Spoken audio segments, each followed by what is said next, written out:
Assalamualaikum warahmatullahi wabarakatuh. Apa kabar semuanya? Mudah-mudahan semuanya dalam keadaan sehat dan tetap semangat tentunya.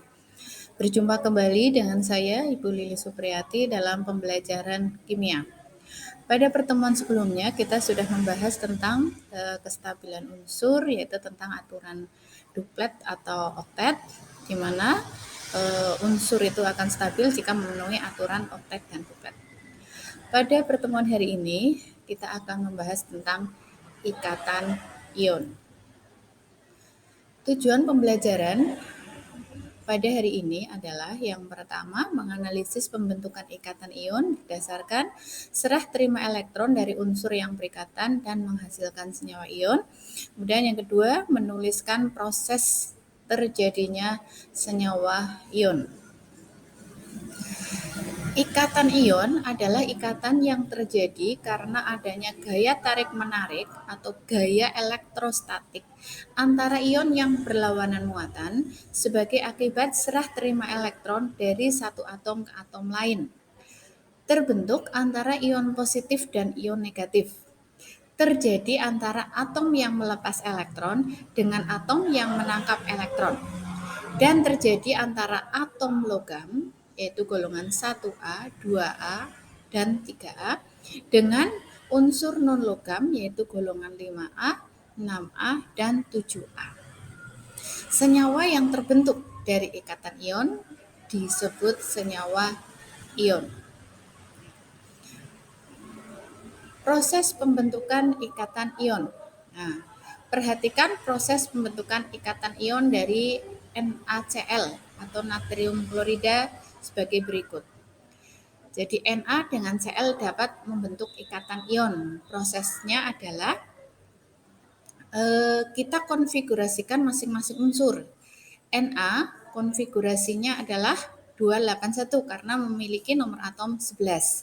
Sehingga elektron valensinya adalah 1 dan melepaskan 1 elektron. Kemudian Cl atau klorin memiliki nomor atom 17 sehingga konfigurasinya adalah 2, 8, 7 dan untuk stabil dia harus menerima 1 elektron. Reaksinya dapat ditulis sebagai berikut. Jadi Na menghasilkan Na plus dan 1 elektron, kemudian Cl menangkap 1 elektron, itu menjadi Cl min. Sehingga reaksinya adalah menjadi Na ditambah Cl menghasilkan Na plus dan Cl min. Sehingga senyawa yang terbentuk adalah NaCl. Jadi seperti ini, jadi atom Na melepas 1 elektron menghasilkan Na plus, kemudian Cl itu mendapatkan elektron 1 dari Na membentuk Cl min. Sehingga senyawa yang terbentuk adalah NaCl. Nih jadi dari Lewisnya itu kelihatan. Jadi Na memiliki 1 elektron di kulit terluar, kemudian Cl mempunyai 7 elektron di kulit terluar. Masing-masing belum stabil.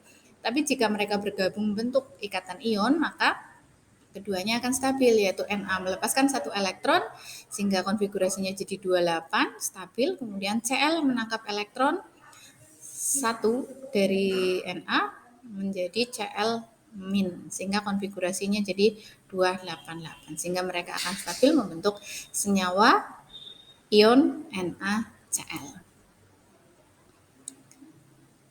Sekarang kita bisa meramalkan senyawa ion yang terbentuk jika unsur X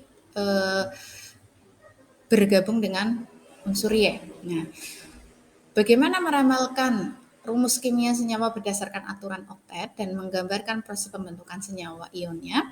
Kita perhatikan contoh berikut. Nah, misalnya kita disuruh untuk tuliskan rumus elektron atau rumus Lewis atau rumus empiris yang terbentuk dari misalnya magnesium dan klorin atau Mg dan Cl. Mg nomor atomnya 12, Cl nomor atomnya 17. Nah, kita perhatikan. Jadi langkah yang bisa kita lakukan untuk meramalkan senyawa ion yang terbentuk adalah pertama menentukan konfigurasi elektron unsur logam dan non-logam. Jadi jelas unsur logamnya melepaskan berapa elektron, kemudian unsur non-logamnya menangkap berapa elektron atau masing-masing butuh berapa elektron untuk stabil. Kemudian yang kedua adalah menentukan jumlah elektron yang dilepas suatu unsur logam, dan yang ketiga adalah menentukan jumlah elektron yang diperlukan unsur non-logam. Nah, setelah kita tahu berapa unsur yang dilepas dan berapa unsur yang diterima, nanti kita akan menyamakan elektronnya. Nah, misalnya Mg tadi konfigurasinya adalah 282, kemudian Cl 287. Jadi untuk mencapai konfigurasi oktet, Mg atau magnesium harus melepaskan 2 elektron, sedangkan Cl menyerap 1 elektron. Mg karena melepaskan 2 elektron nanti menjadi Mg2+, sedangkan Cl karena menangkap 1 elektron menjadi Cl-. Nah, kita samakan elektronnya. Mg kita kalikan 1, kemudian Cl kita kalikan 2. Jadi ada Mg-nya cukup 1 karena sudah melepaskan 2 elektron, kemudian Cl-nya adalah karena hanya membutuhkan 1 elektron, maka Cl-nya yang dikalikan 2 sehingga elektronnya sama. Jadi rumus empirisnya dapat digambarkan sebagai berikut jika Mg bergabung dengan Cl. Nah, ini Mg. Mg memiliki 2 elektron terluar 2, tapi belum stabil, dia akan melepaskan 2 elektron menjadi Mg2+. Jadi dia melepaskan 2 elektron. Nah, agar 2 elektron itu diterima oleh Cl yang hanya membutuhkan 1 elektron, maka diperlukan atom Cl sebanyak 2, sehingga senyawa yang terbentuk adalah MgCl2. Jadi Mg menjadi Mg2+ karena melepaskan 2 elektron masing-masing untuk satu Cl yang atas ini, kemudian satunya lagi untuk Cl yang bawah, masing-masing menjadi Cl-, Cl-. Mg-nya, jumlah atom Mg-nya 1, kemudian Cl-nya 2, sehingga senyawa yang terbentuk adalah MgCl2. Nah, sementara jika pada unsur Al dan F, aluminium dan fluorin, jika bergabung itu akan membentuk senyawa ion seperti apa?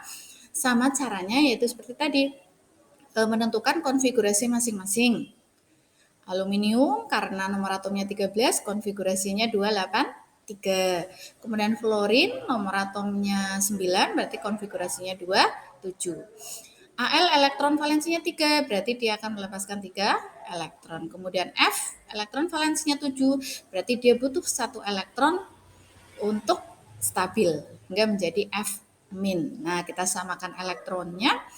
Jadi aluminium tadi sudah melepaskan 3 elektron, cukup dikalikan 1.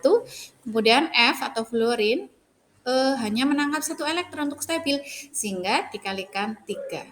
Supaya antara elektron yang dilepas dengan elektron yang diterima adalah pas. Nih. Jadi Al punya 3 elektron terluar, dilepaskan menjadi Al3+. Nah, elektron 3 yang jumlahnya 3 tadi dilepaskan, masing-masing ditangkap oleh Cl yang jumlahnya ada 3 tadi, yaitu menjadi masing-masing menjadi F-, karena masing-masing menangkap 1 elektron, sehingga senyawa ion yang terbentuk adalah AlF3, aluminium fluorida.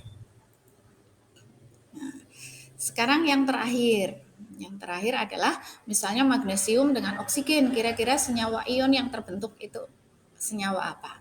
Jadi magnesium nomor atomnya 12, konfigurasinya 282. Oksigen nomor atomnya 8, konfigurasinya adalah 26. Magnesium melepaskan 2 elektron, oksigen menangkap 2 elektron.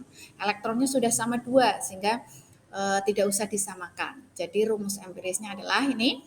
Jadi Mg punya 2 elektron, dilepaskan menjadi Mg2+, oksigen kurang 2 elektron akan menangkap 2 elektron dari Mg menjadi O2-, sehingga senyawa ion yang terbentuk adalah MgO. Nah, untuk yang terakhir yaitu tentang sifat-sifat senyawa ion. Yang pertama adalah berwujud padat pada suhu ruang. Sebagai contoh tadi ya, NaCl garam dapur, maka itu wujudnya padat pada suhu ruang. Kemudian yang kedua, kristalnya keras tetapi rapuh jika diberi tekanan atau pukulan. Jadi kalau NaCl yang dalam bentuk bongkahan pasti akan rapuh jika kita pukul atau akan hancur. Kemudian yang ketiga, dalam bentuk padatan tidak menghantarkan listrik. Tapi kalau dalam bentuk cair, baik lelehan maupun leburan, dapat menghantarkan listrik karena ion-ionnya mudah bergerak. Tapi kalau dalam bentuk padatan, ion-ionnya itu terikat erat sehingga tidak dapat bergerak dan tidak dapat menghantarkan arus listrik. Kemudian yang keempat adalah memiliki titik didih dan titik leleh yang tinggi serta non volatil atau tidak mudah menguap. Yang kelima adalah mudah larut dalam pelarut polar seperti air dan sukar larut dalam pelarut non polar atau organik. Terima kasih. Cukup sekian untuk pertemuan hari ini. Mudah-mudahan bisa dipahami. Saya akhiri. Assalamualaikum warahmatullahi wabarakatuh.